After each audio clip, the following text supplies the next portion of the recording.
Hello friends, animal kingdom chapter के symmetry topic को जल्दी से डिस्कस कर लेते हैं। नीट बहुत ज़्यादा क्लोज है और आप सब बच्चों के लिए मैं एक शॉर्ट सीरीज़ लेके आ रही हूँ जिसमें मैं एनसीईआरटी के सब टॉपिक्स को अच्छे से समझाऊंगी। सिमेट्री एनसीईआरटी में 3 टाइप की दी हुई है, asymmetry, radial symmetry and bilateral symmetry.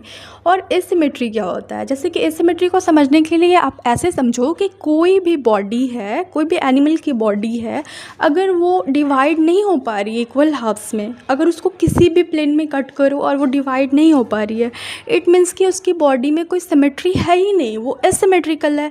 जैसे कि जो हमारे स्पॉन्जेस होते हैं, आपने पॉरीफेरा पढ़ा होगा, उसमें आपने स्पॉन्जेस के बारे में पढ़ा होगा।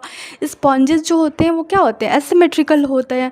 नेक्स्ट एनसीईआरटी ने रेडियल सिमेट्री के बारे में दिया है। एनसीईआरटी में एक लाइन है, आप पढ़ सकते हो कि when any plane passing through the central axis of the body divides the organism into two identical halves, it is called radial symmetry. It means क्या कि जब कोई भी प्लेन बॉडी के सेंट्रल एक्सिस से पास करे और बॉडी को दो इक्वल आइडेंटिकल हाफ्स में, आइडेंटिकल मीन्स कि एकदम से इक्वल सा उसको डिवाइड कर दे, it means it is called as radial symmetry. तो इसके एग्जांपल्स भी आप मेमोराइज कर लो कि रेडियल सिमेट्री किस में पाई जाती है, सिग्लेंट्रेट्स में, टीनोफोर्स में और इकोनोडर्माटा में। और ये भी बात बहुत इंपॉर्टेंट है कि इकोनोडर्माटा में बस एडल्ट में, उसका जो लार्वा होता है वो नहीं, बस adult.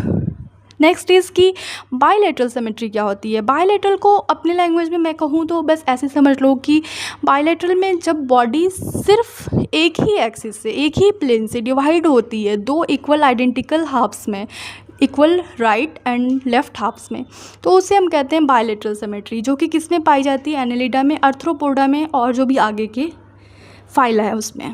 Thank you. Hello friends, आज हम कवर करेंगे एनसीईआरटी के एक subtopic, diploblastic and triploblastic organisation. NCERT की लाइन है, you can see in your book, animals in which the cells are arranged in two embryonic layers, an external ectoderm and internal endoderm, are called as diploblastic animals. It means कि NCERT ने embryonic layer की basis पे animals को दो part में divide किया है। एक होते हैं डिप्लोप्लास्टिक एनिमल्स और एक होते हैं ट्रिप्लोप्लास्टिक एनिमल्स। तो ऐसे एनिमल्स जिनमें सेल दो एम्ब्रायोनिक लेयर्स में अरेंज्ड है, एक बाहर की एक्टोडर्म और एक अंदर की एंडोडर्म, वैसे एनिमल्स को हम डिप्लोप्लास्टिक एनिमल्स कहते हैं। एग्जाम्पल में है सीलेंट्रेटास।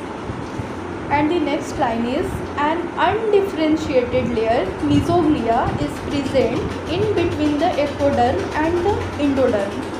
इट मीन्स कि ऐसा नहीं होता है कि बस दो ही लेयर्स होती हैं डिप्लोप्लास्टिक में। आप एनसीईआरटी के 4.2 जो डायग्राम है उसमें आप अच्छे से देख सकते हो, जो फिगर ए है, कि जो सबसे बाहर की लेयर है, आउटर लेयर है एक्टोडर्म और एक अंदर की लेयर है एंडोडर्म, लेकिन बीच में एक रेड कलर का रीजन आपको दिख रहा होगा जो कि क्या है? मीजोग्लिया है। यानी मीजोग्लिया क्या है? मीजोग्लिया एक अनडिफरेंशिएटेड लेयर है सेल्स की, जो कि दोनों लेयर्स के बीच में पाई जाती है, आउटर और इनर के बीच में पाई जाती है। कौन सी लेयर पाई जाती है? मीजोग्लिया पाई जाती है। और ये कौन से एनिमल्स? डिप्लोप्लास्टिक में पाई जाती है।